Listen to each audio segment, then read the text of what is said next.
I think this was already a great start, and I thank very much former President Cedillo and especially our friend Emery Lovins for these insights. And I don't know how you felt about this, especially all these compelling facts about the opportunity to really move on with the global energy transition. It's just very, very obvious that we are not lacking the technologies, not even the ideas, and that we are maturing in the global energy transition.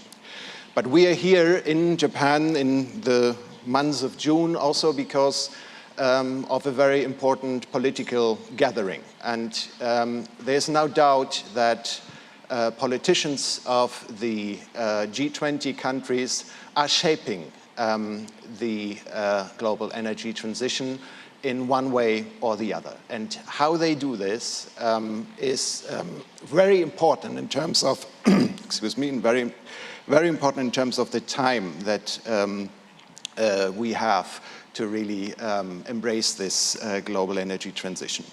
And heading towards a new climate and sustainable economy refers to an important subject that's been discussed at the G20 gatherings. And that is the question of how we invest into new roads, new airports, new power plants, new infrastructure indeed. So the question of infrastructure really is at the heart of the discussions of the finance ministers of the G20 countries and of the heads of state of the G20 countries.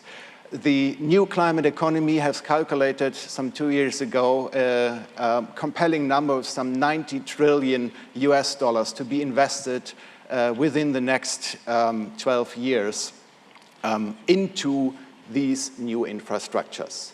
And the question, of course, is if we get this wrong now, if we invest into technologies that are not in line and not really helping us with the global energy transition, then this is basically cemented or determining the future for the next couple of decades. So it really is important how we channel these infrastructure investments, these trillions indeed, and how we shift this trillions. And I'm really excited to have two of the really global ambassadors of sustainability here with us today in this room.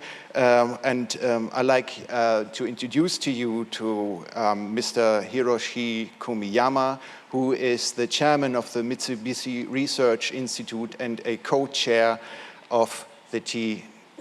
Mr. Hiroshi, please join us and please welcome Mr. Hiroshi. 私は2番目だって。Thank you very much. It seems that I've been invited onto the stage first. How do I?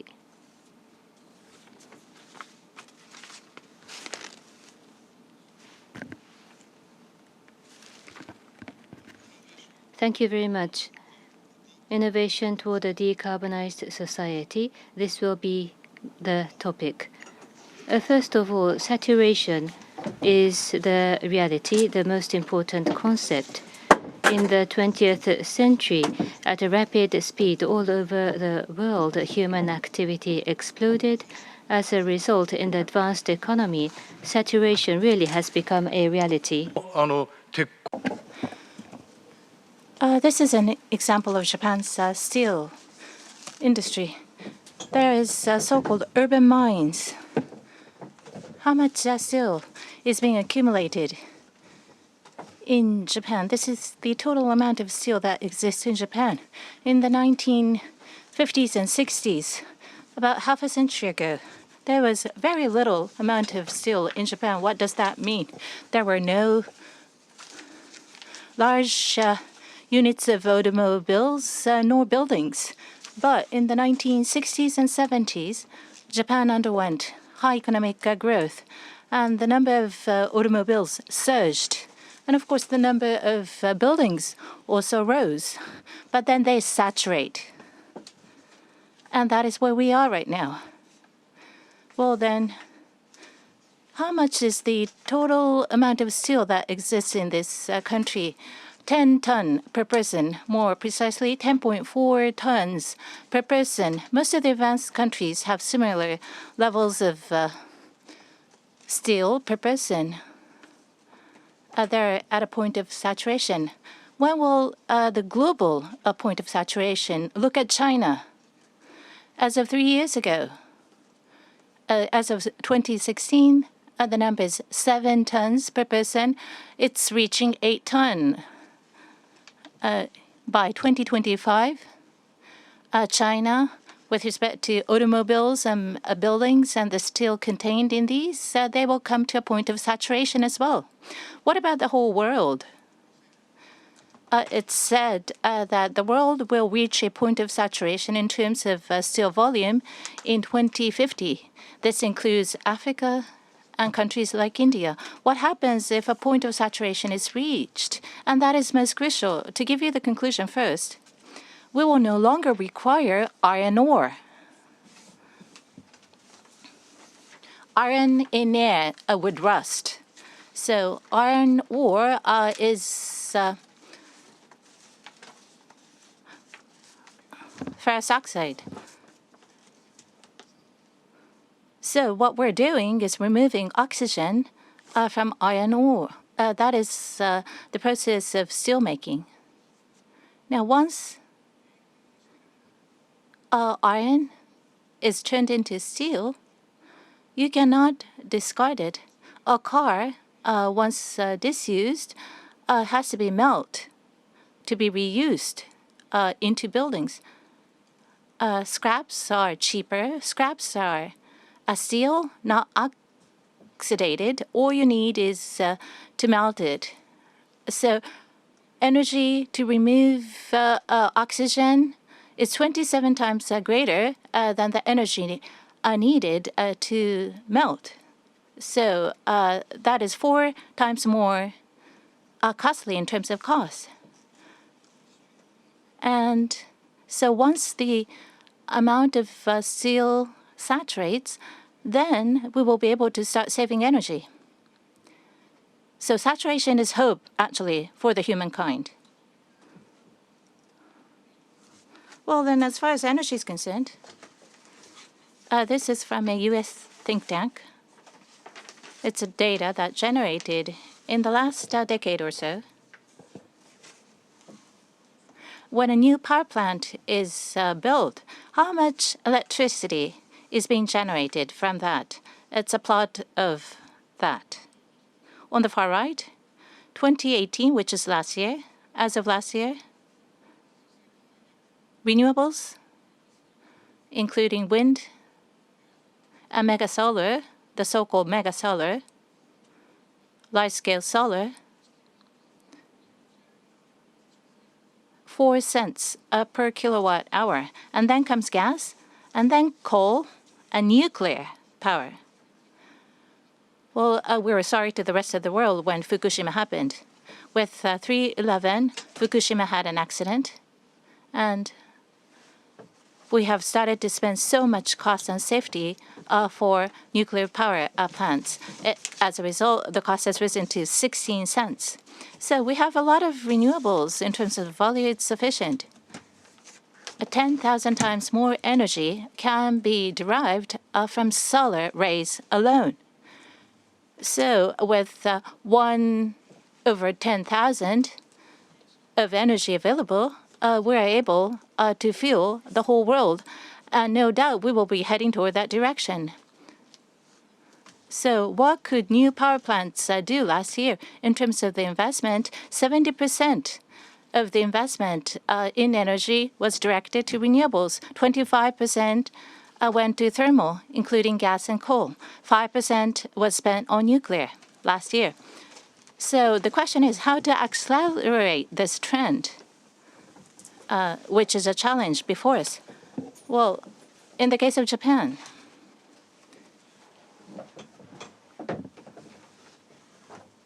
close to 90% of the energy consumed in this country depends on fossil fuels. However, energy consumption in this country is declining. This is the main common characteristic of developed countries, and that's because of saturation happening. Buildings, automobiles are coming to a point of saturation. Cars are replaced by new ones in 12 years on average. So as new cars replace old ones, energy consumption declines by half. The same with buildings. Buildings are being replaced in a span of 30 to 40 years in Japan. And when new buildings replace old ones, energy consumption is halved. They are more comfortable and much more energy conserving. This is very good news for the humankind. So once saturation is reached, energy consumption declines, no need to extract from underground resources, the same with rare earth. So mining, extraction, free. That's what humankind is going to be. I think it's a source of hope for everyone. Well, I cut the very long story short, but what is sustainability ultimately? For the earth to be sustainable and for humans to be sustainable. So humans and the earth, which are connected by society, and for society to be sustainable. We need to keep the earth beautiful. Humans need to enjoy rich and affluent lives, and they must be able to have self-realization. I'm 74 years old. In my time, there were always new things that one wanted. When I was an elementary school student, I wanted a monochrome TV, and then came refrigerator, and then automobile. And when automobiles became prevalent, saturation is being reached. So, with pending saturation, how can we create a better society? And that is about resource self-sufficiency, harmony with nature, lifelong independence or self-reliance, and diverse options being provided, and freedom. And these are the aspects of a platinum society that we advocate for. These are the conditions necessary for a platinum society. And I will not discuss all the details, but this is possible. If humans can be smart in their behaviors, we're convinced that such a platinum society can be realized. The question is, who's going to take action for this?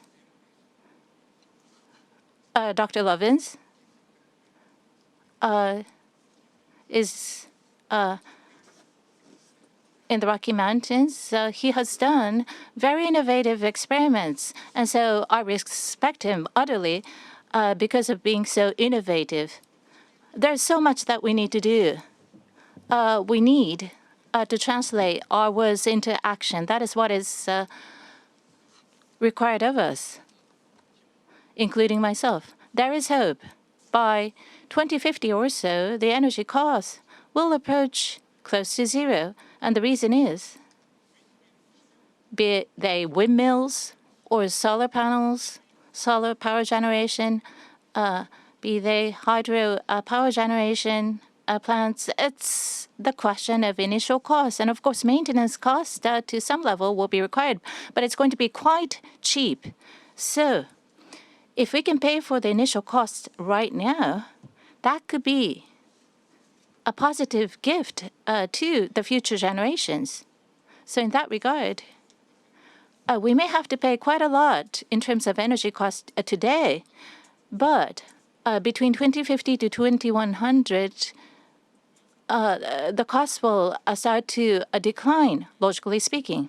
And another aspect is by 2050, ultimately, we will be able to achieve a recycle-based society with renewable energy. I talked about the example of steel and iron ore.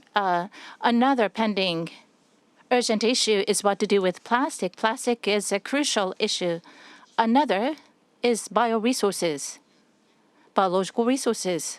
How can we maintain and sustain them? Foods and timber, woods, forests. We need to have sufficient discussions on these and make these all sustainable. But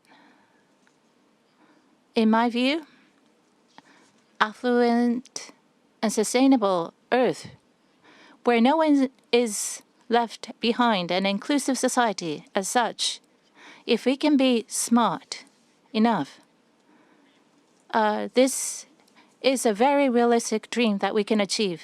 That concludes my presentation. Thank you. Thank you very much, Mr. Komiyama. 小宮山先生、ありがとうございました。非常に洞察に富んだプラチナ社会に関するご発表ありがとうございました。今話し合っていること、皆さんがおっしゃっていることは結局インフラ。Are discussing this at the great extent. It doesn't seem that they've heard all the great interventions from you, Mr. Komiyama, yet, and from Amory Lovins and other speakers before, because it is not yet the case that the political decision-making of the G20 is really in line with internationally agreed documents such as the Paris Climate Agreement or the SDG framework. And what we hear from recent outcomes, communiques from the finance ministers, there's not really this spirit of urgency reflected in the documents yet. And for that reason, F20 and Brookings Institution and Boston University have together put a report on recommendations how to make sustainable how to make infrastructure investment sustainable. And I'm glad to introduce to you Mr. Amar Bhattacharya now on stage. Amar, please come on stage, who is the Senior Fellow at the Global Economy and Development Program at Brookings Institute and one of the coryphees, I should say, of the subject of sustainable infrastructure investment. Amar, the floor is yours.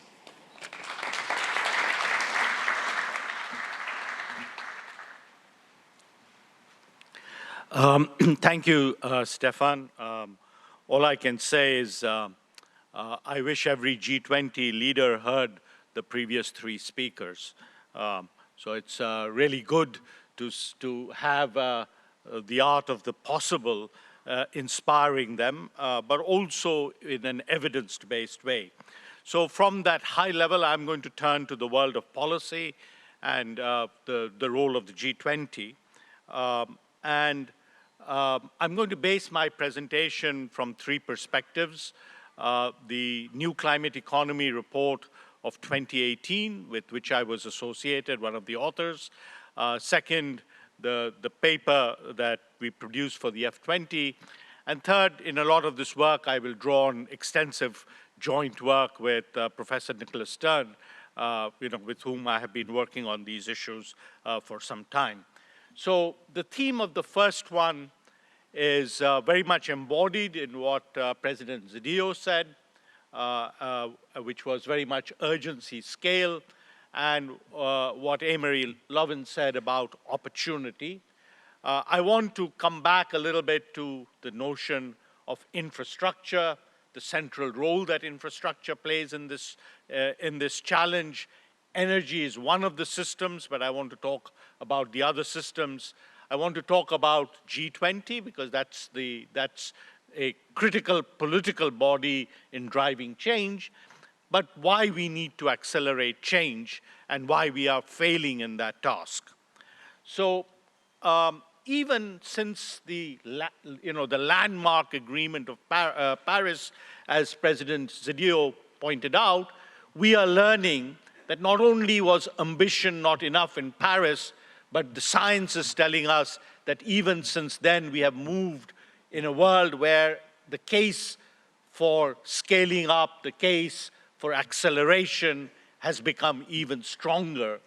And we are learning very much again from the science that the difference between the 1.5 degrees and the 2 degrees is not a trivial one.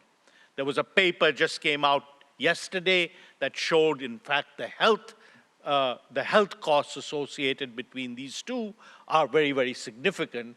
And so it's not surprising, therefore, that the UN Secretary General has moved very much now the needle to the 1.5 degrees. And indeed, that must be the North Star in terms of our effort. And as we heard very powerfully, we are in a situation where we can easily meet that if we have the political will and the resolve. So, sorry, this thing is frozen. Let me see if I can.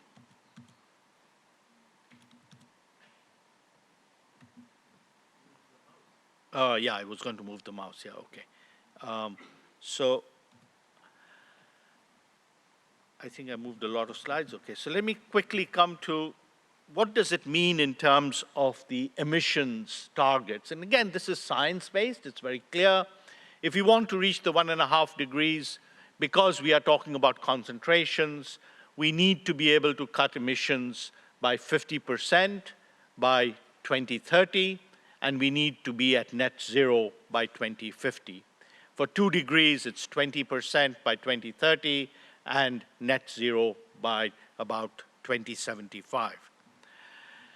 Now, we are entering into a period that's really a moment in history because of the economic transformations that are going to happen largely in emerging markets and the developing world. Essentially, during this period of time, the world economy will double. The stock of infrastructure will double in the next 15 years or so. Urban space will double in the next 20 years, and urban population in the next 40 years. So these transformations are really once in a history transformation, and as we just asserted, that transformation has to happen while at the same time cutting emissions, by 50% in the short run and going to net zero. That tells you two things that are very important. It tells you that even if all of the new infrastructure was zero emission, we would have to cut emissions of the existing infrastructure by that amount of magnitude. And that means that we have to accelerate aging and polluting infrastructure, largely in the advanced countries, even in countries like China and India, and we have to make sure that all the new infrastructure that is being built is built to high standards of sustainability and low emissions and climate resilient. The story that has been laid out before is that costs are declining, not just in renewable and energy. The technological changes, as we heard, are happening in materials. They are happening in the digital space that affect both the production side and the demand side. But there are two other elements that are very important in this transition to low carbon, climate resilient. One is, if we did this, the co-benefits, as we heard, would be very significant. Less pollution, less congestion, better health outcomes, better ecosystems. So very, very significant co-benefits associated with this. And second, huge avoided costs, which basically says that this is really the only long-term future that the planet has. But the pace at which we are moving, notwithstanding the opportunities, is just too slow. Now, one aspect that we haven't talked about, and I think is extremely important to mention, is the importance of putting attention on transitions and what is being called the just transition.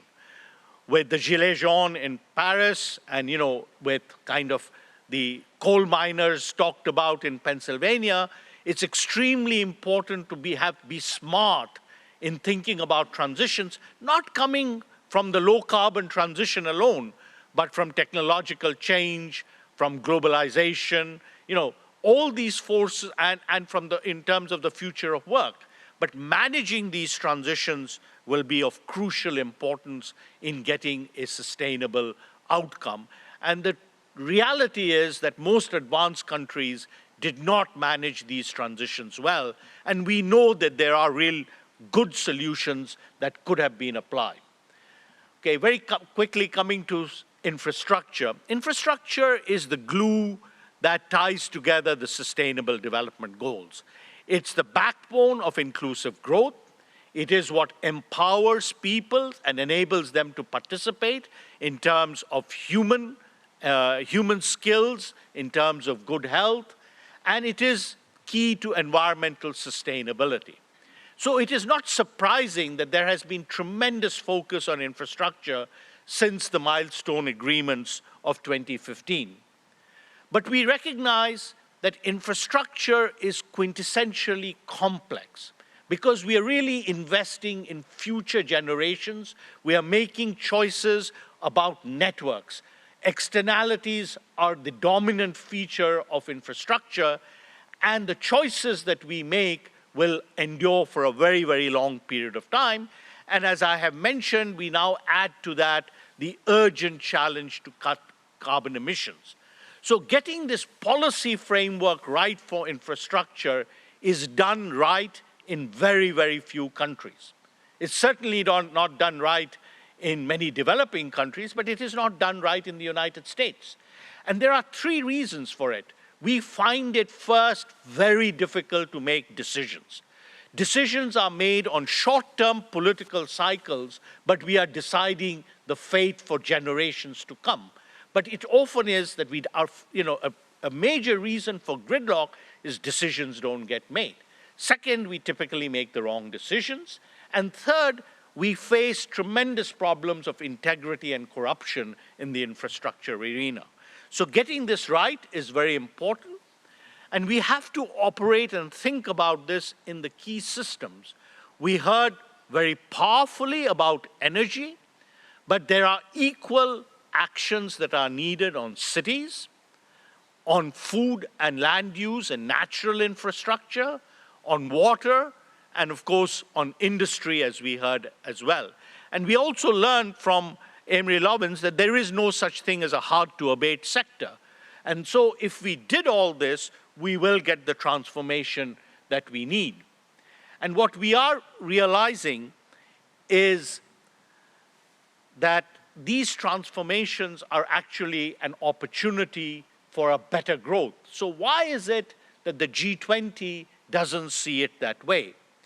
And if you look at the G20's agenda on climate and infrastructure, infrastructure has featured now for almost 10 years, and climate really since the Paris Agreement. Before that, the G20 was very hesitant to get into the climate space. But in 2015, the G20 came in solidly behind the Sustainable Development Goals and the climate agenda. In the Chinese presidency, it laid out action plans on both. But the real kind of pinnacle on climate came under the German presidency with what's called the Hamburg Energy and Climate Action Plan. And since then, there has been a little bit of a limbo because one of the key members of the G20 has said that we are dropping out of the climate bandwagon. Now, why should that matter? It matters because the G20 is a consensus club. So a lot of the momentum in the G20, including in the area of green finance, has really abated, including in the area of the Hamburg Energy Plan. There was talk, there is now, voluntarism is good, but not when it goes down to the lowest common denominator. And leadership in the G20 is not headed for a higher ground. Today it is headed, unfortunately, for the least common denominator.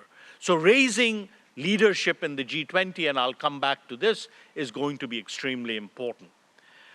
Last weekend, the finance ministers at their meeting in Fukuoka came out with principles of quality infrastructure, which will be approved at the summit. These principles are very important because they actually do emphasize aspects of the infrastructure challenge that need to be taken into account. The importance of thinking about spillovers and benefits, the importance of thinking about economic efficiency over the life cycle of the project, environmental and social considerations, including open access, the importance of resilience, and critically, the importance of governance. All of these are very, very significant in getting a better infrastructure. But an infrastructure that is not strongly aligned with climate and with climate resilience is not quality infrastructure. I'm not saying that it is not there. It can be implicitly there, but what is striking is that the word climate really doesn't appear very strongly in the principles of quality infrastructure that were enunciated last weekend. We in the T20 have also done work on this in terms of quality infrastructure, and the two elements that we emphasized very much in the quality infrastructure, you have to think very much upstream if you want to produce sustainable infrastructure. It is too late to think about quality infrastructure when it is at the project level. The decisions are made long time ahead. And second point we have made, which is very important, is you have to think about revenue models for infrastructure that are not based on the myth that current users are going to pay for the infrastructure. For some aspects, that's absolutely true, as we heard.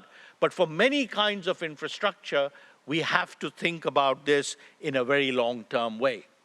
So let me end. I just make half a point about carbon pricing. In a very recent study that the IMF came up with, has done in just last month, it shows that essentially we need carbon prices of at least $70 a ton in order to be able to meet the Paris climate agreements. And if you see the blue lines on the right are $35 a ton, and the orange ones are $70 a ton. And if you did that for the G20 as a whole, you could get a 35%. So I very much agree with what President Zedillo said.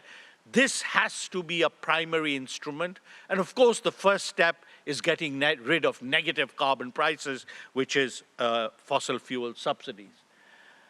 I won't spend time on this. The G20 has a significant role in development finance, but at the moment it's quite meager. I'm sure that Mahjong will talk about this, the importance of alignment and of green finance. So let me end with just this particular slide. And I want to say that this slide highlights what are the big ticket items for the G20. So right now, the most important thing for the G20 is leadership and coming behind the 1.5 degrees. That is the most significant thing, and committing their own pathways. Second, it is for finance ministers to take a much more active role.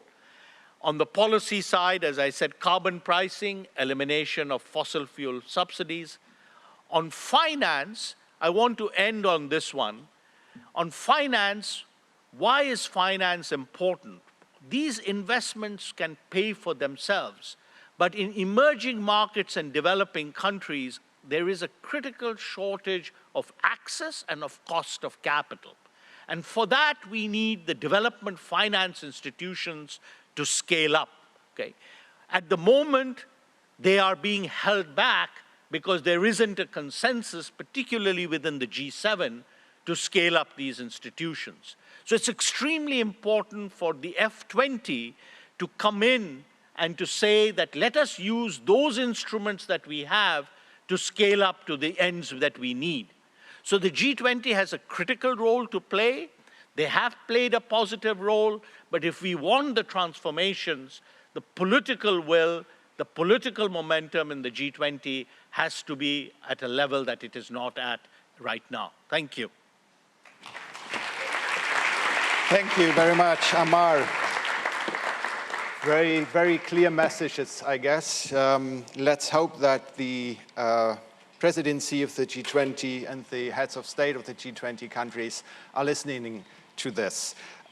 It remains mentioning, or it bears mentioning that it's not just the G20 countries, of course, and the infrastructure of the G20 countries that matters. But many of the G20 countries, of course, cover a broad range of other infrastructure programs covering more than 50 or 60 other countries as well.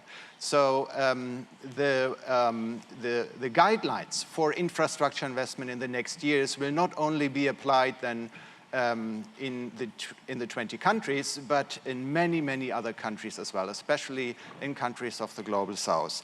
So we will take a closer look into this question of infrastructure investment on a fantastic panel that is now coming up. And I'd like to introduce to you Emmanuel Guerin, who will be the moderator of this session. Emmanuel has been working for the philanthropy sector, for think tanks, for the government in particular. He is now the executive director of international affairs of the European Climate Foundation. And I should say, I know you don't like this, Emmanuel, but I should say that you have been deeply involved with basically designing the Paris Agreement. So what we're discussing here is indeed of importance for you. So please feel free to introduce our speakers of the panel. Thank you. Thank you. Thank you very much, Stefan, for the very kind introduction, and to our Japanese colleagues for the invitation. And let me immediately invite my co-panelist on stage, even before giving a few words of introduction to set the framework and the tone for this panel. So let me invite first Athena Ballesteros from the Growald Family Fund. Athena, welcome.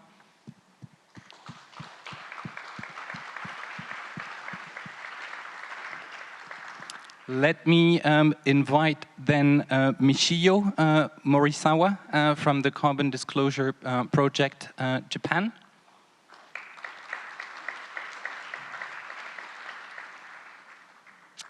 Let me invite then Felix Mattes from the Oeke Institute.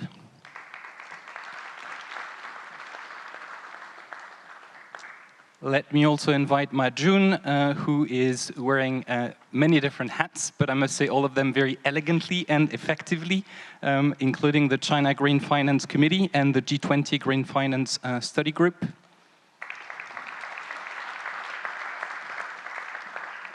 Let me invite Catherine Howarth from ShareAction.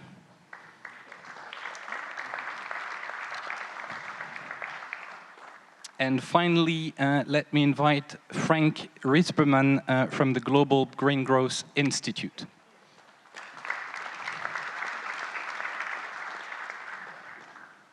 Okay, so the presentations are made, and for those of you who know our speakers, you know that we've got a great breadth of very different perspectives to the topic that we're going to discuss during this panel, that range from the economics to the finance to the policy, and also I hope that we will go into the politics. Let me say just a few words of introduction to set the framework for this discussion before turning to Felix first. The first thing I want to say, and in fact, it's been emphasized by Amar in his presentation, is that, of course, we've been discussing the topic of sustainable infrastructure in the context of the G20 for quite a while now. And we've made, I think, some progress during the past few years, in particular, as Amar said, under the leadership of the Chinese presidency of the G20, and after that of the German presidency of the G20. But I think we can all easily agree that we've not done enough and not nearly enough, in fact, in the topic of sustainable finance. And I think this is for two main reasons. I mean, the first is that, of course, it's one thing to concentrate on the buildup of sustainable infrastructure, and we've seen progress on that in the past. But you also need to look at the other side of the equation in a way, which is the brown or high carbon infrastructure.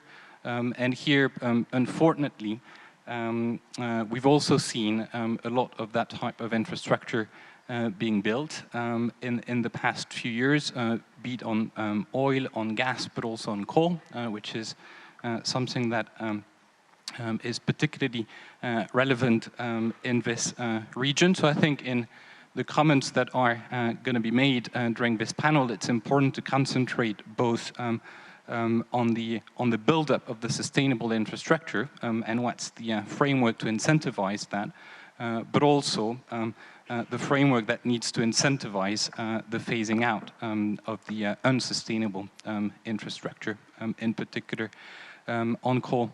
The second point is, of course, that we've seen an increase in sustainable infrastructure, but I think we can, again, pretty easily agree that the speed and the scale of the buildup of this infrastructure is nowhere near it needs to be, in particular if you bear in mind the conclusions from the 1.5 degrees Celsius special report of the IPCC.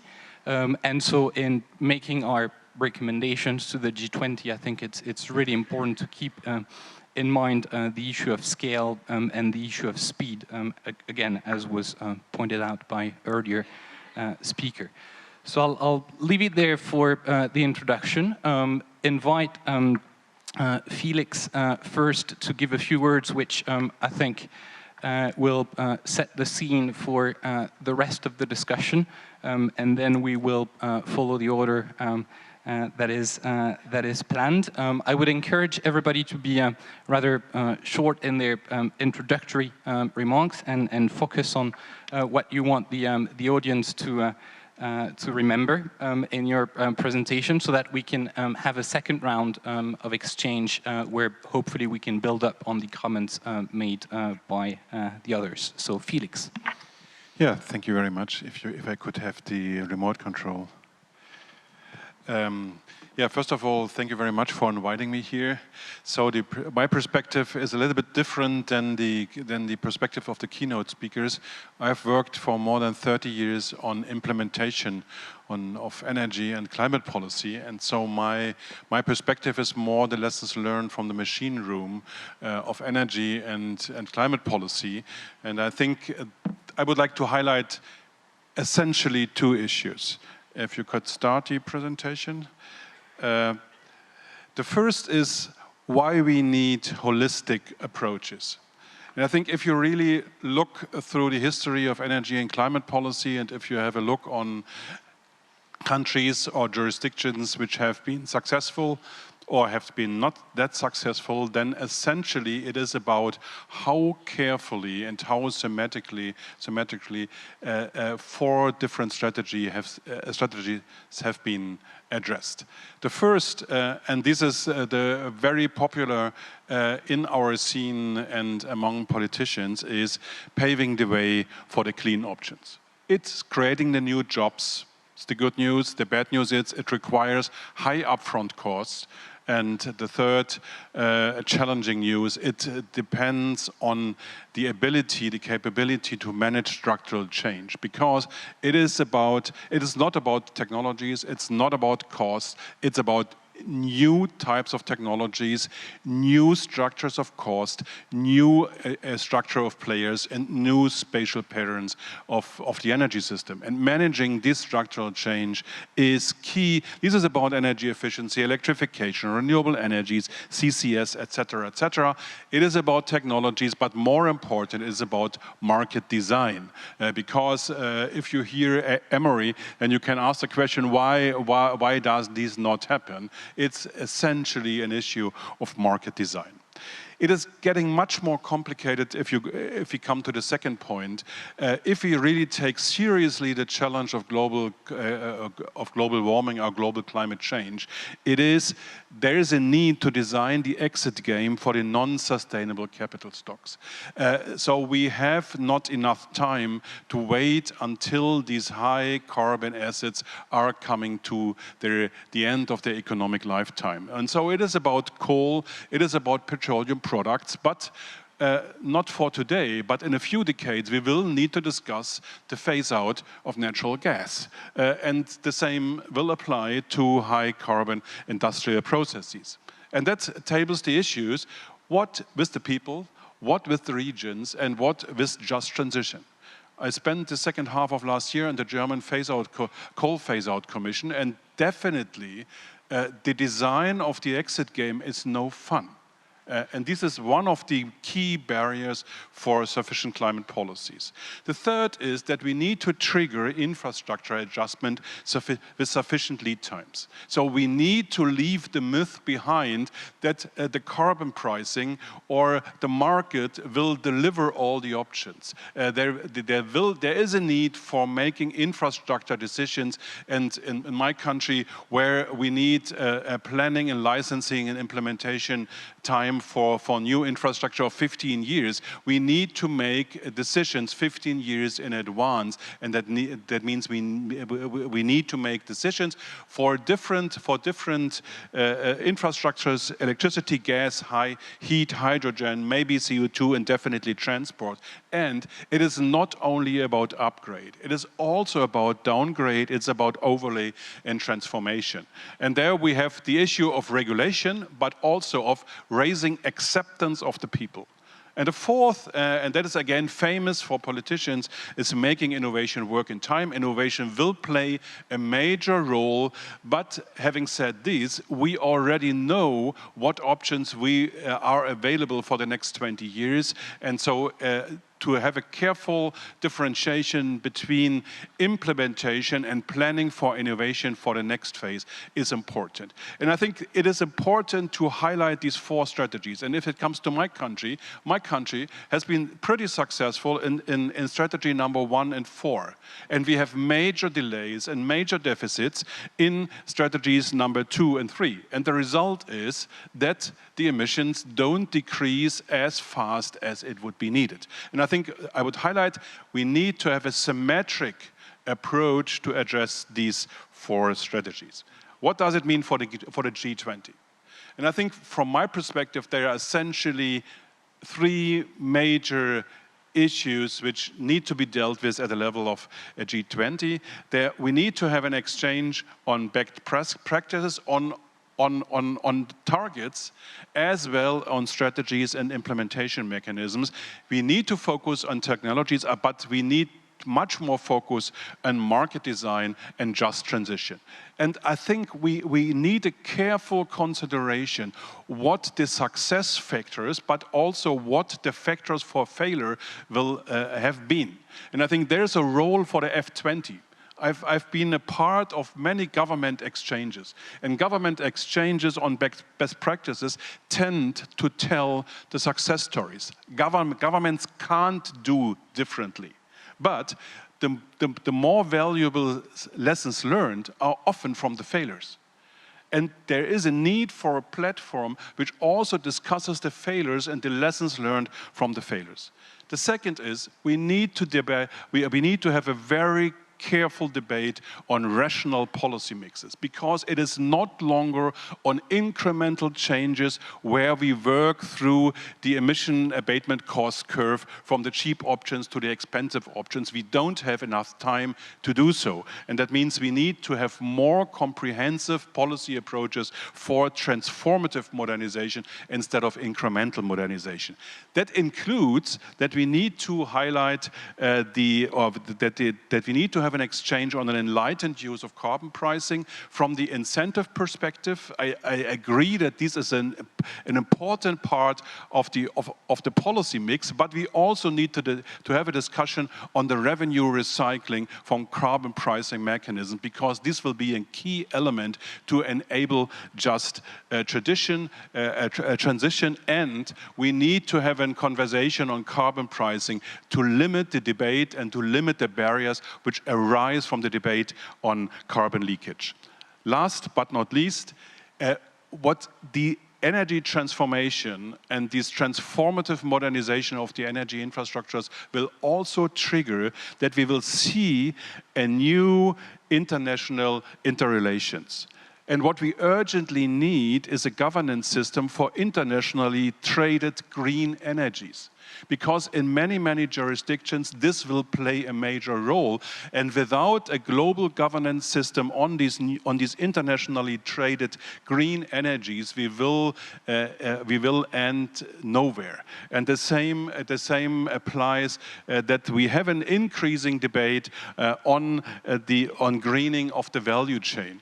Because what we really can learn is, besides all the uncertainties of the future energy system, we know it needs to be carbon-free, it will be capital-intensive, it will be coordination-intensive, it will be infrastructure-intensive, and it will also be, at least in some parts, resource-intensive, and we need to green the value chain, which is an international subject in this world where we have a lot of shared activities if it comes to the value chain of all these green new goods. Thank you very much.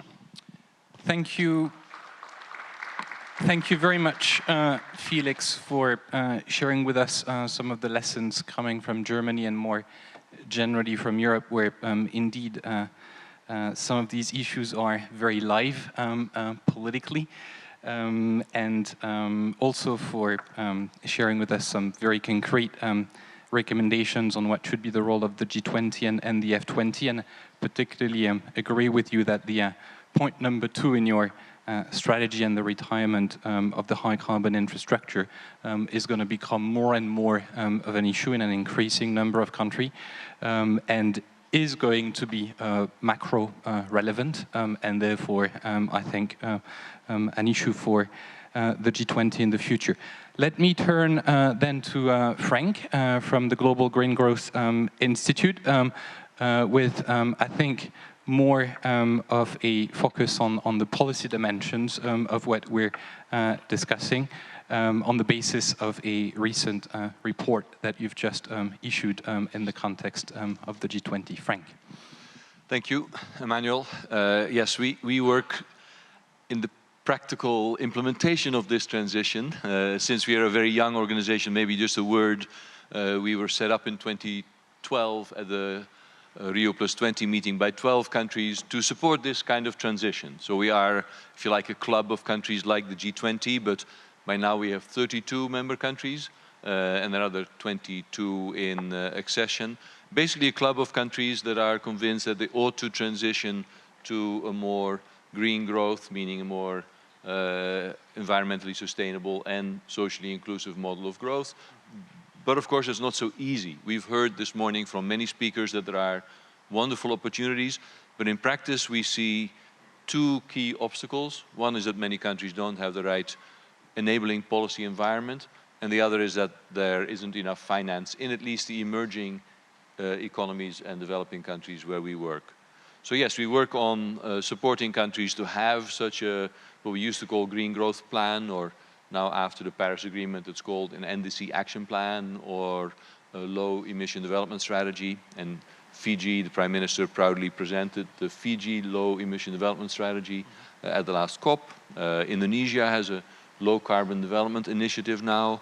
Colombia approved this national green growth plan. So there are a number of countries that are thinking through what it takes, and then to take that down to more specific actions. So the Nepal Prime Minister approved a national e-mobility plan, for instance, or Rwanda adopted recently a minimum green building compliance. So there are these policy instruments that set the scene, but yes, then you need to find money. So what is the slogan here? Finding the trillions to make that action possible. Probably starts with the billions from development for emerging economies and, if you like, developing countries. But it has to involve the private sector then. So how do we combine the relatively small amounts of money from development aid or the Green Climate Fund to come together with sovereign investments that will be necessary and then to attract the private sector? We do see opportunities. Indeed, as we've been hearing here, in general, there are good technologies. So that translates, for instance, in Vietnam, a country that still plans to build coal-fired power plants, to look at their industrial parks. They have several hundred of them. And our analysis shows that it's commercially attractive to put solar on rooftops and that could generate several gigawatts of energy at commercially attractive rates. But of course, companies then have to shift from a high monthly energy bill to an investment. So it comes down to simply financial engineering to arrange lease constructions, for instance, to make that action possible. So we see a lot of opportunity like that to begin to move those trillions. But it's still very slow going in many countries, partly because decision makers don't know all the good news we've heard here, that yes, renewable energy is now cheaper, energy efficiency can pay for itself, and so on. So yes, as you mentioned, in the G20 new Climate and Sustainability Working Group, which we had in Tokyo a few months ago, we prepared a paper to show that green growth can be a model supporting this kind of transition. And the 6 recommendations we came up with there is for G20 countries to join wonderful initiatives like the Power Past Coal Alliance, or indeed the Zero Emission Initiative of the C40 cities, or the RE100 that stimulates the private sector to become 100% renewable. So those are great. But yes, for developing countries, it's also important that the Green Climate Fund gets a good replenishment. That's currently ongoing.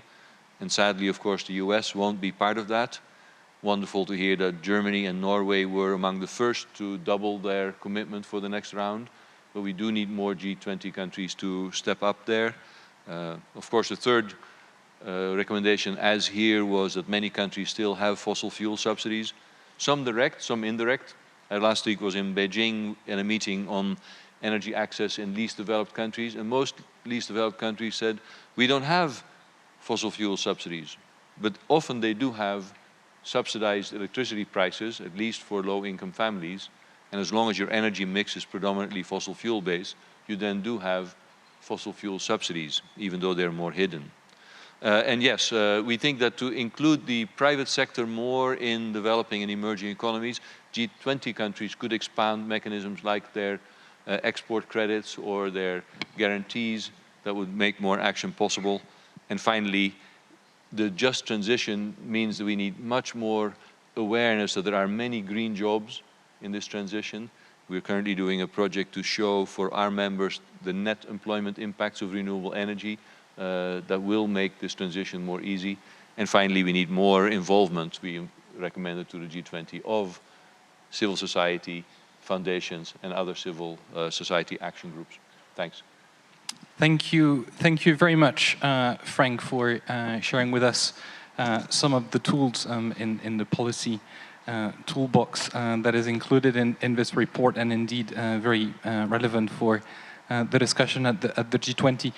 Let me turn to Catherine then, and so we're progressively going to shift from the discussion on the economics and the policy to the discussion on finance, more specifically on finance regulation, because Catherine, as well as a number of other speakers on the panel, has been very active in these discussions, in particular in the context of the task force on carbon disclosure and some of the European regulations. So, Catherine, what would you like to share with us today?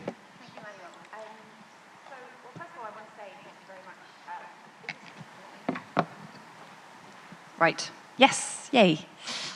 Technology at work. Yeah, wonderful to be here. And I really want to commend the F20 for this report on aligning G20 infrastructure investment with climate goals and the 2030 agenda. It's a fantastic piece of work. And I was just reflecting this morning over my breakfast on the 24th floor of my Tokyo hotel, having arrived yesterday, on the wonders of infrastructure. I think Tokyo is a kind of, looking down on the railway track and just seeing the sort of incredibly efficient trains zipping to and fro, you realize why infrastructure is so fundamental to sustainable human development. But equally well, it's important to recognize that we can get infrastructure horribly, horribly wrong. And as we try and bring private capital into meeting the gap, the multi-trillion-dollar gap needed, it's incredibly important that we inform and educate the investment community about what sustainable infrastructure development looks like, because getting it wrong is, and we do get it wrong all over the world, is sort of devastating, particularly to biodiversity around the world. We're just about to bring out a piece, an investor briefing on the impact of infrastructure development on biodiversity. And in Asia, in Africa, in many parts of the world, certainly actually in Europe and in North America, we have devastated biodiversity by careless infrastructure developments. So at this critical moment, and I think the point has been made really powerfully this morning, we're in a totally critical decade now. We have to kind of get it right. And as we pull private capital into infrastructure spend, which is necessary and I think can happen, I'm going to reflect a bit on the thinking that I see going on in the private capital market sector on this. We just really do need strong guidelines, and I think the F20 can play a very powerful role in informing private investors, pension funds, insurance companies, as they make bigger investments in infrastructure, to make sure that those sustainable development guidelines are really written in. So there's a 3.2 trillion per year gap in the infrastructure need to kind of meet the 2030 agenda and the Paris Climate Agreement. And there's 80 trillion sitting in private capital markets in assets under management of pension funds and insurance companies and indeed private foundations, part of that sort of 80 trillion. So the capital is there. It's just a question of sort of making sure that we get it in the right places and spaces, and we apply these kind of sustainable development guidelines to the application of that capital spend on infrastructure. And one thing I would say is that there's been a dramatic shift, a very positive one, in the last even 18 months in the consciousness of sustainability within the private investment sector. So we see that in the enormous growth of the principles of responsible investment. Fiona Reynolds will be here this afternoon talking about the amazing work that the PRI is doing globally. But it must be said that if you actually look at the biggest investors in the world, it's really quite a small number of leaders who are truly integrating sustainability principles into their decision-making. And there's a lot that are sort of beginning to nod, beginning to think about it and focus on it, but really are still not applying a kind of sustainability due diligence process to capital allocation decision-making processes. So best practice exists, but in that sense, the future is here, but it's not very widely distributed yet in terms of the investment community. And I think that the big shift that now needs to take place is for investors to really start thinking about not just how environmental risk could impact their returns, but how their investment decisions are impacting the environment, to move to a more impact-focused framework for mainstream investors as they think about the sustainability challenges of the future. And again, tiny numbers of global investors are beginning to grasp that, and I really want to commend some of the Nordic investors, some of the North European investors, pension funds, who are really committing to allocating capital in alignment with the 2030 agenda and thinking about the impacts they make when they make investments. So how do we get from where we are today with the investment community to where we need to be? I think a couple of sort of frameworks need to be in place. We need to really reimagine what we mean by the fiduciary duty of investors. So pension funds are looking after assets for millions and millions of ordinary working people. And at the moment, they define their obligation to those people in rather narrow terms of, well, we're just going to try and maximize investment returns over a fairly short time horizon, and then we've met our fiduciary duties. And of course, that's a very well-intentioned framework, but it's really failing people who are going to retire in 30, 40 years, who are putting money into a pension fund today, and if their pension funds are not taking account of climate impacts, I think we have to acknowledge it's a major failure of fiduciary obligation to act in the best interests of those individuals. So we need a really new model of fiduciary duty that takes account of externalities created by investments made on behalf of pension savers and acknowledges that those externalities are impacting the long-term well-being of those working people who put money into pension funds and then entrust that investment professionals are acting in their best interests. So that's the first thing. Then associated with that, I think we need to have a framework of investor due diligence around environmental impact and also human rights impact. We're beginning to see quite powerful due diligence frameworks coming into the corporate sector through legislation in countries like Switzerland, in France,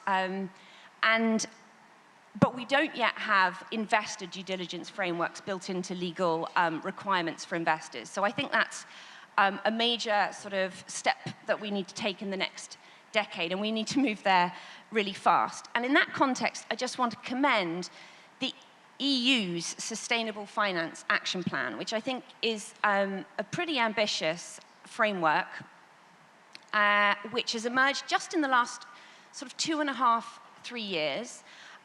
We've just had elections at EU level, and I'm personally quite encouraged that the makeup of the new European Parliament is going to lead to, hopefully, an acceleration of Europe's leadership around the sustainable finance agenda.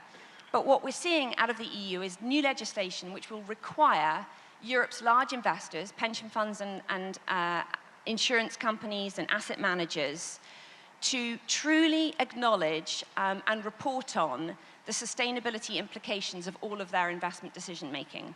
So that's quite transformational, potentially. It must be said that the investment industry is a bit nervous about this.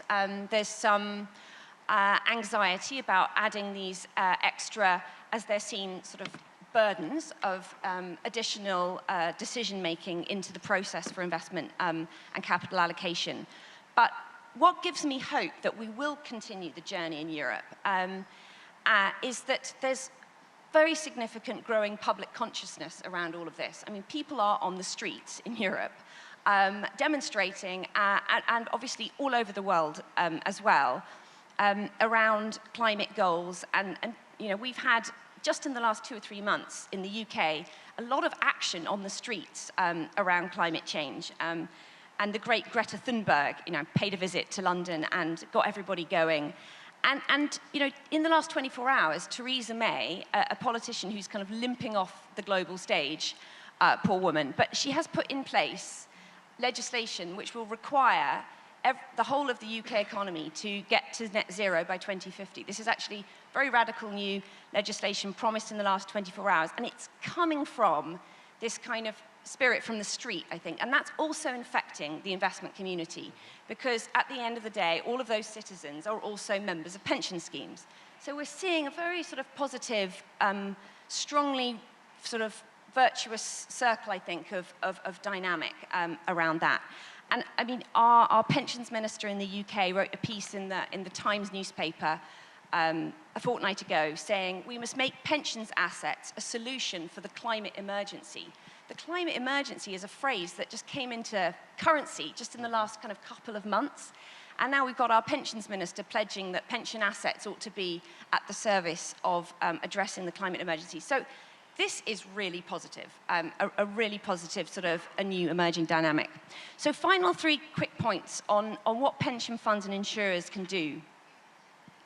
They need to decarbonize their portfolios. And I really want to kind of pick up on one of the points that Anne-Marie Lovins was making, that we can dematerialize and a lot of our industrial processes, and we can create enormous energy efficiencies.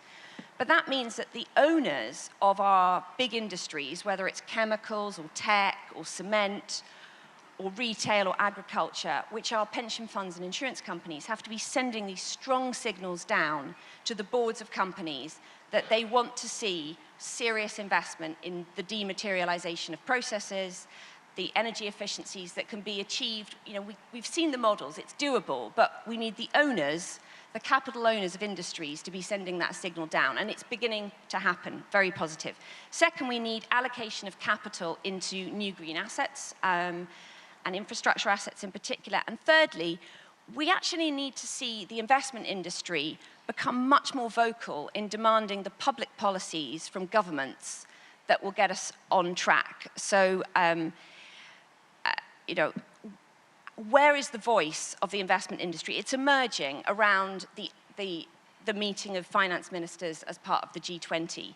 We need to have much stronger signals coming out of the investment community that can we have the public policies? Can we have the end to fossil fuel subsidies and so on? I think that's a third very important role for the private investment industry to play. And if we get all those things right, then we will indeed unlock the trillions and meet the goals. Thank you. Thank you very much, Catherine, for these extremely rich and precise and detailed points, which I think are absolutely spot on. And I do share with you your optimism regarding the future of climate action in the European Union after the European elections. I mean, there are challenges in Europe, that is for sure.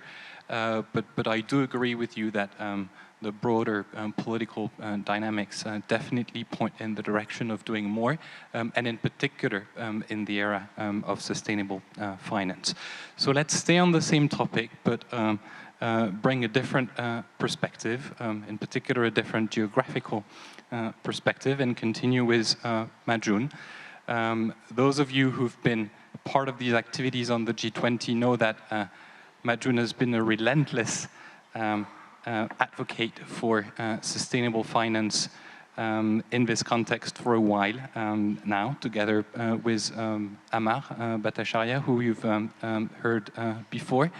And Majun, we're very interested in hearing from you, I guess, from two different perspectives. I mean, one is the perspective of the G20, of course, and what is the next step in terms of what needs to be done on the topic of sustainable finance and the role of the central banks and other bodies, but also because there is probably nothing that is more significant today in the world of sustainable finance than the Belt and Road Initiative.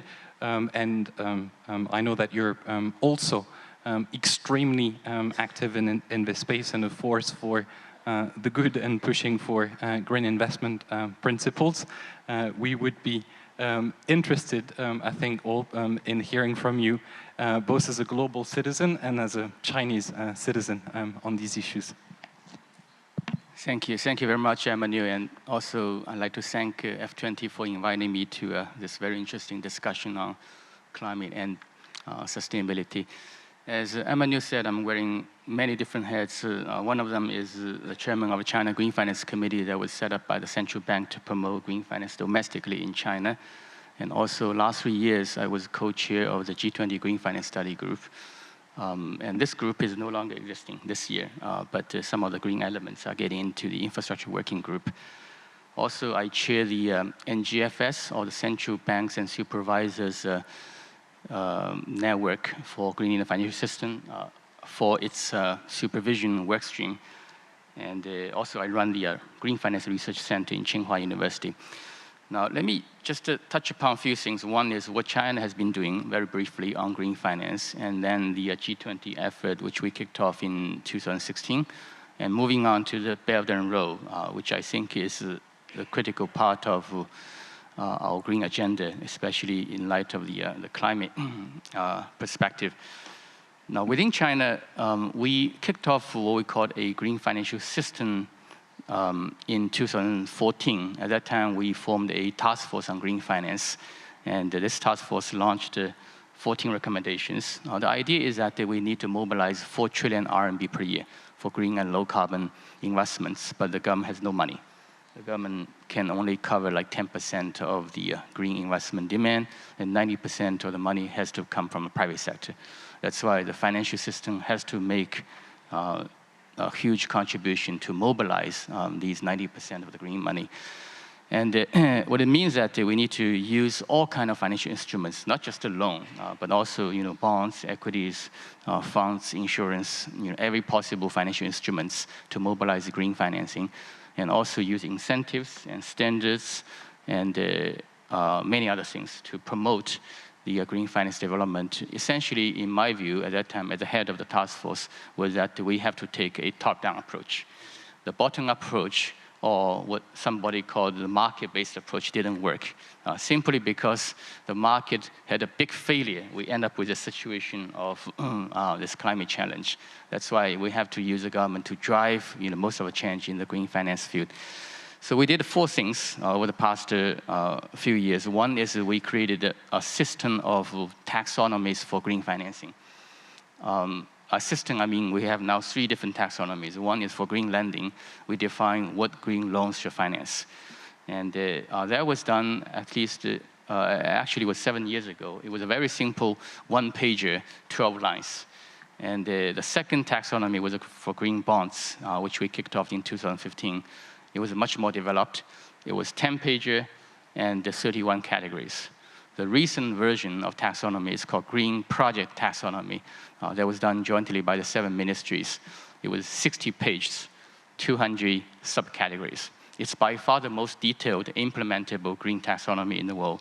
And I'm sure many other countries are moving in that direction, but eventually we need to harmonize the green taxonomy as a basis for financing to locate their money into the right space, right sector, and right companies. The second piece of work on the green finance system in China is what we call incentives. We realize that many of the green projects have externalities, positive externalities, and most of these externalities cannot be paid for by the recipients, simply because if you reduce carbon, you benefit 7 billion people.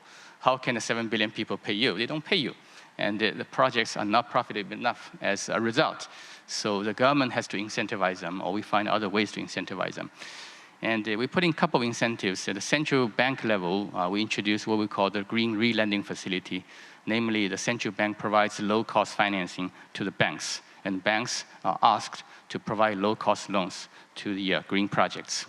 At the local government level, we encourage all of them to be innovative on introducing their own incentives in the forms of interest subsidies and guarantees and local government investments by their own funds.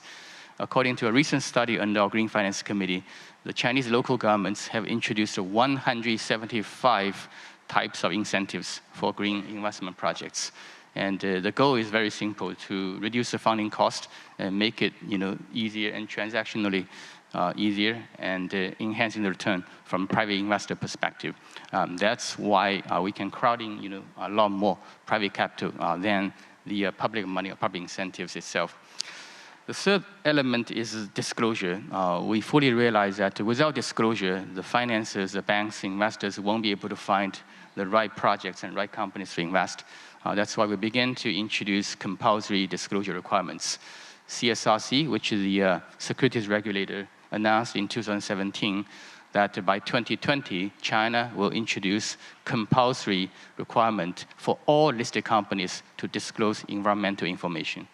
And a template has been created as a draft version, which include things like CO2 emission, SO2, NOx, COD, and energy consumption, water consumption. These are the indicators that the listed company will have to disclose going forward.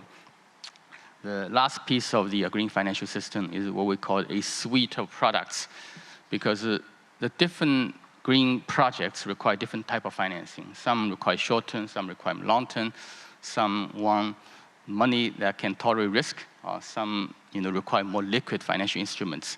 That's why we created a suite of products, including green loans, green bonds, green funds, green insurance, green ABS, green ETF, and so on and so forth. Just to give you a few numbers, what we have done so far On the green lending side, we now have 8 trillion RMB worth of green loans, accounting for about 10% of banking system loan portfolio. And on the green bond side, we created the green bond market actually 10 years later than Europe. It started in China in 2016, but last 3.5 years, we raised 800 billion RMB worth of green bonds. And in the fund space, we created 400 private equity funds in the green sector. All of these numbers sound like big, but still they are representing a very small proportion of the Chinese financial system. And we have a long way to go in sort of fully greening the financial system. Now, moving on to the international initiatives, the most important one back 3.5 years ago was the G20 Green Finance Study Group. We took advantage of Chinese presidency of G20 in 2016 and used the opportunity to launch that study group. In that year, we agreed among the 20 countries 7 options to scale up green finance globally, and these options were all written into the G20 leaders communique. That's something I considered a huge success, because before 2016, the G20 has not discussed green finance, sustainable finance, and I would say actually many central bank and green finance ministry officials were not aware of the concept of green finance, but it was mainstream in that year among global politicians and financial sector leaders. In the second year under German presidency, the study group continued working on a couple of more operational issues like environmental risk analysis for financial firms, and also enhancing the disclosure for environmental information. And last year, during Argentina presidency, we delivered 3 more options on products, for example, securitization of green assets, as well as green PE and VC. Now, what I feel is that the G20 process, as one of the speakers said earlier, it's a consensus-based club. It's very hard to push for very concrete and operational actions. And some of these options have to stay at option level. And some countries even insisted these have to be voluntary options, which means that beyond G20, we need to look for new avenues for more concrete actions and implementable platforms. That's why in 2017, 8 central banks, what we call the Coalition of Willing, decided to form the Central Banks and Supervisor Network on greening the financial system. And that 8 central banks included those from France, China, UK, Germany, and so on. And this network, over the past 1.5 years, expanded to 36 members, including more than 30 countries and a couple of major international organizations. So I think it's a huge success in moving into a space of the financial regulators. And the NGFS, just 2 months ago, issued a comprehensive report, which included 6 recommendations. That's significant. Why? Because the G20, very few G20 documents will issue recommendations. They only issue options. So recommendations are much stronger wording, and they send a stronger message to the financial sector. These 6 recommendations from NGFS stated that we call the central banks, supervisors, and policymakers to introduce climate-related supervisory actions. So they will be guiding the banks, insurance company, asset managers towards disclosing environmental climate information and conducting environmental and climate risk analysis. Now, finally, on the topic of a Belt and Road, my view is that the Belt and Road will require most of the infrastructure investments in the coming decades. And these infrastructure investments, if they are high carbon, it's going to be a disaster, because these projects, which are planned and done probably in the next 10 years, will lock in the carbon for the next 40 and 50 years. So it's imperative to ensure that in the near future, the green investments and low carbon investments are in place in most of the Belt and Road countries, which now have 126 members. And this is why we launched, namely the China Green Finance Committee and City of London, jointly launched the Green Investment Principles for the Belt and Road. And until now, we have 27 global financial firms, very large ones, sign up to these principles, including all major Chinese lenders and the big lenders from UK, France, Germany, Japan, Hong Kong, Singapore, and some of the developing countries. We're now expanding our membership and trying to enhance their capacity and build a green project database for them to share investment opportunities. And I really look forward to your support for this green investment principle implementation going forward. Thank you. Thank you very much, Majun, and sorry you had to rush at the end, in particular on the topic of the Belt and Road Initiative, but I know that in particular Athena is very likely to talk about it, in particular from a recipient country perspective. But as I said, if Majun didn't exist, we would certainly need to create at least one, probably quite several, because the incredible activism of Majun on this topic is a lot of what explains the progress that is being made in China on this topic. Let's turn then to Michio, who is going to bring us a Japanese perspective on the issue as well as a business perspective. Thank you very much. CDP, for infrastructure to be sustainable, for important things for it to be sustainable, we believe that information disclosure is important. Companies that are doing infrastructure investment, risk scenario analysis, promoting disclosure of climate information, that is going to be increasingly important.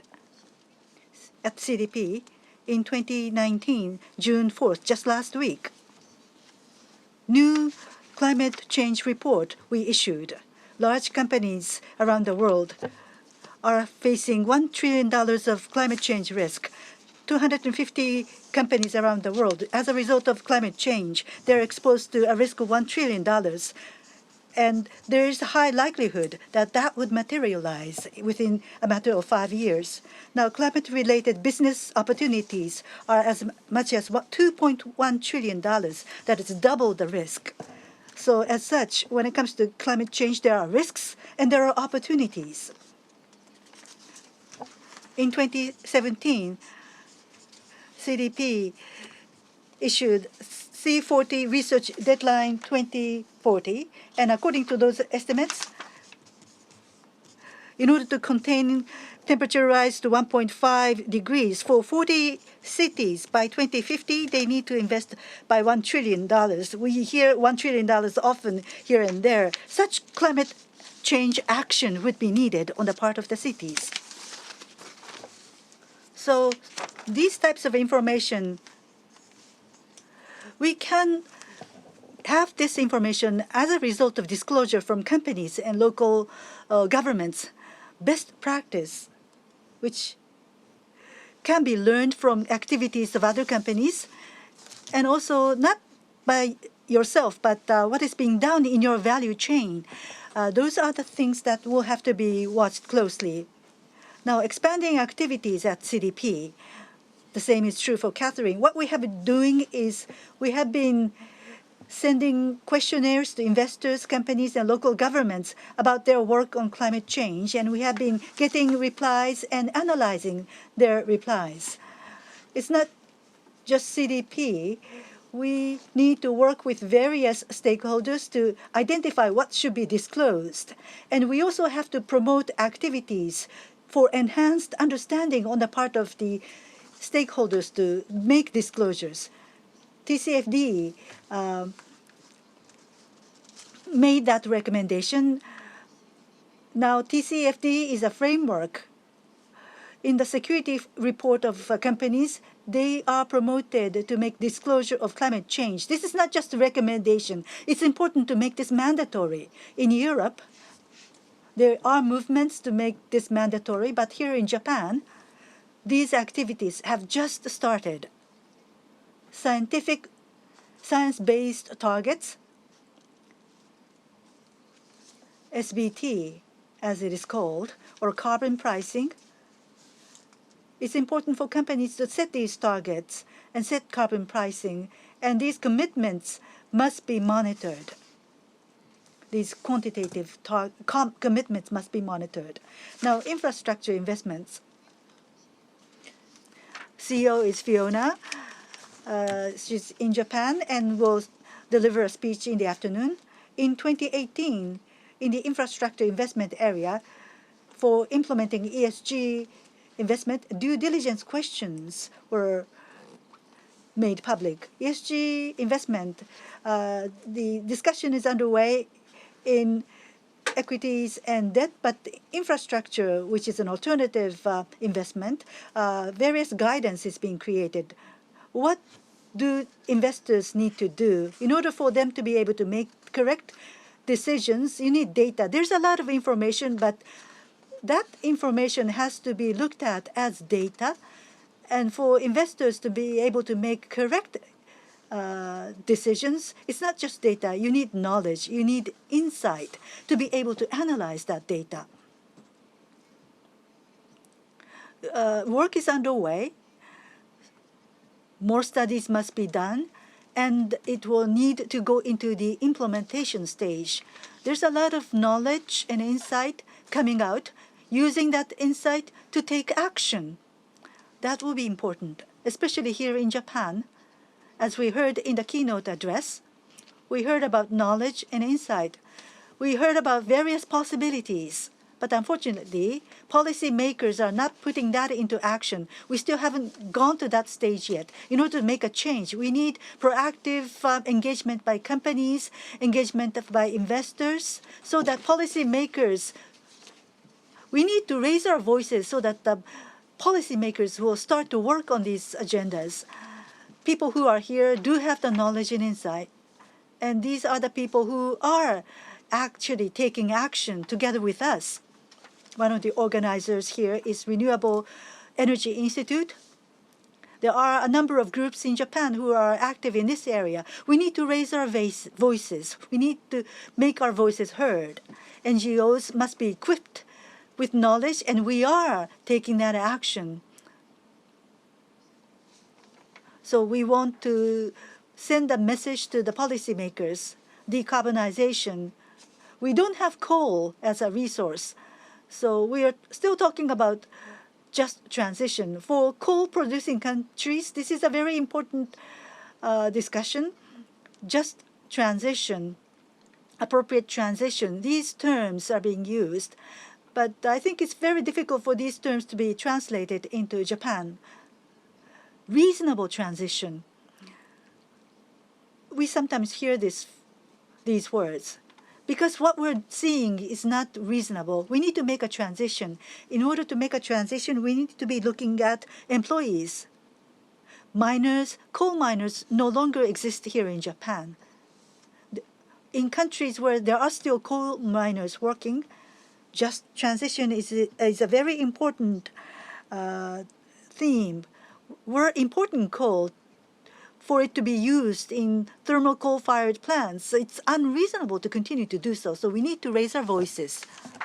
Thank you very much, Michio, for bringing a Japanese perspective into this discussion, which I'm sure was of high interest to many in the room, who I really recommend to get in touch with you after the panel discussion.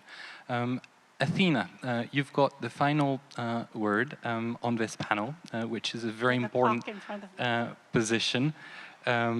We've known each other for a while now, and you're really working in the trenches of both climate finance, coal finance, renewable energy finance, with a particular interest in this region, your region, Southeast Asia. What are some of the important facts that you would like to leave us with today? Okay. The advantage of speaking last is I don't have to think about anything new to say. I can just recap and summarize, but also just amazed at the roster of speakers. So I want to thank and congratulate F20 and REI for a spectacular morning session, and we do have an afternoon session. So I'm going to do two things. I'm going to highlight 3 key messages that I've heard so far, and then I'm going to offer some examples, 1 or 2 examples, and bring it closer to home about what these messages mean to Asia, particularly Japan's relationship to Southeast Asia, where I come from. So I heard three things today that I think resonated with me. One is transformation, urgent transformation. Second is opportunity, and opportunity for growth, that is no longer a compromise between economic growth and addressing climate change and meeting poverty and development needs. And then I heard a lot about ambition as well. So let me just offer a few closing thoughts given the time, and I know I'm standing between you guys and lunch, and some of us are probably also getting hungry. Just on transformation, I mean, our keynote speakers have emphasized that it's a heavy lift to transform the entire energy and infrastructure investments in many of our countries.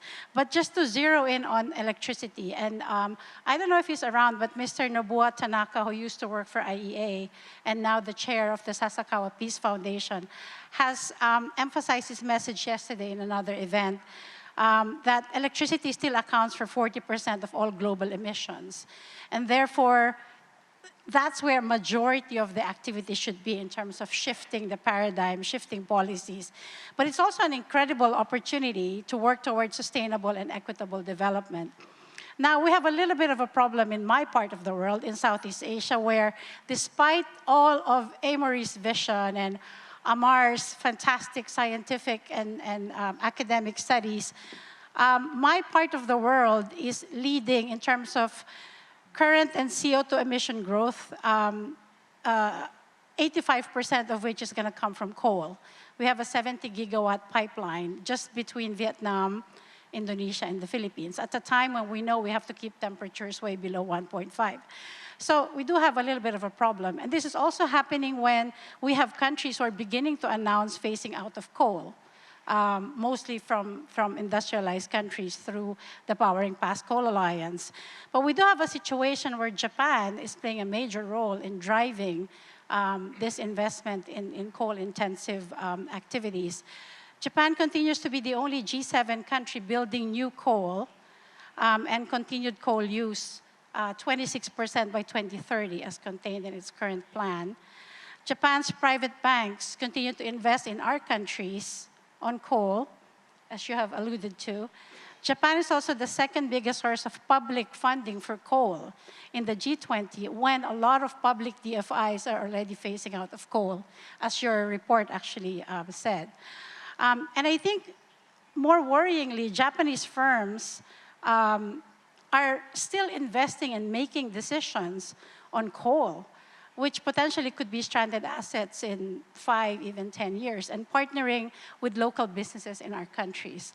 So I think we do have a situation, and the question for me, which hopefully the panel in the afternoon can ask, is what can we do as a community in Asia and partnering with international organizations to change this mindset and to change this paradigm? Because I really cannot wake up again and realize that we will have 40, 50 gigawatts of new coal power plants being built in this part of the world, because that is just a lock-in effect that nobody can stop. We already have a problem of retiring aging plants, and also what do we do with the power plants that have just been built 5 years ago in many of our countries? So that's a big challenge that I pose to all of you. At the same time, I heard a lot about the messaging on opportunities. Last year, and I don't know if you heard about this, the Development Bank of Singapore issued a report on business opportunities for ASEAN markets and economies, and found that the demand for additional ASEAN green investment, thanks to some of the work that Ma Jun and some of the central banks guys are doing, from 2016 to 2030 is estimated at $3 trillion US dollars. You know, and as Kat said, this is probably where some of the resources should be going. But unfortunately, it's going the other way. So it's not like we don't have an opportunity. The numbers are there. The economic opportunities are there. The businesses and the investors are there. I think what is seriously lacking, and this is where the role of philanthropy and foundations, and particularly F20 come in, is helping unlock those policy and regulatory barriers that would really open up the markets to the catalytic and transformational renewable energy investments. And the third piece I just want to bring is the message around ambition. I always wonder, this is probably the third major event in 2 weeks I've been engaged in where we Emmanuel, you and I talk about how do we scale up ambition, how do we ratchet up ambition, and increase the level of ambition, particularly with the nationally determined contributions. But we also heard that with the current NDCs now, that's not even enough. That will not get us to a place where we could seriously bend the emissions curve. And here I offer not a different paradigm, but a reinforcing paradigm, because I am convinced that the action really needs to come from the bottom up. We may be thinking too much of a top-down approach. Ambition has to come at national level and local level. So Fridays for Future, indigenous communities organizing, church and different types of organizations, I think those have to be part of the conversation. It's inclusive development, it's inclusive transformational development. I also want to see more voices from women and more conversations around women's role in climate leadership and energy. I also want to see more voices from entrepreneurs. Most of our economies are controlled by very few families and oligarchs. And we are beginning to work with them to talk about the business model for the future. And I think those are topics that we haven't really talked about. But just to end with what we as philanthropists and also the foundation sector are doing, and we think F20 plays a critical role in doing this, particularly given the host of next year. One is, I think we should continue supporting innovation in knowledge, in partnership, in entrepreneurship, supporting high impact and catalytic research, providing the evidence and generating the data for action. I think convening is a critical role. Sometimes we are working in silos, even some of us across this table. I think we need to figure out how to organize even closer and better and coordinate strategies. And I think we have to foster new leadership. And I think leadership doesn't just have to come from the top, it has to come from movements on the ground. So thank you. Great. Thank you. Thank you very much, Athena, for speaking very clearly and very strongly. We expected no less, and that was extremely useful, I think. You've also made my job as a moderator much easier by summarizing not just the panel discussion, but the entire morning discussion. So thank you very much for that.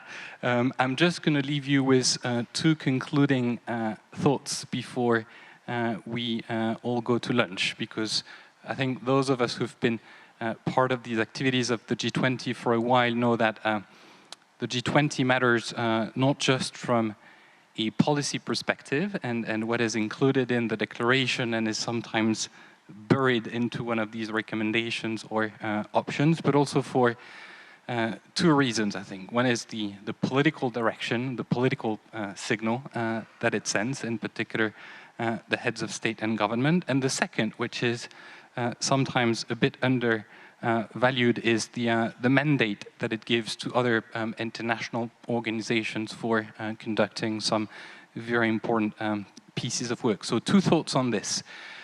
First, and that's basically to emphasize what Catherine said before. I think this is very fortunate that we're having this discussion the day after the British government committed to net zero emissions by 2050. I think this is a remarkable commitment, and I just want to emphasize that I am French, that for the French to praise the Brits is something that we don't do lightly, but I think this is a very significant commitment. It includes, by the way, international aviation and shipping. It relies on a very limited use of offsets, and I think this is the type of policy decisions that sends a very clear political signal about the direction that we all need to take.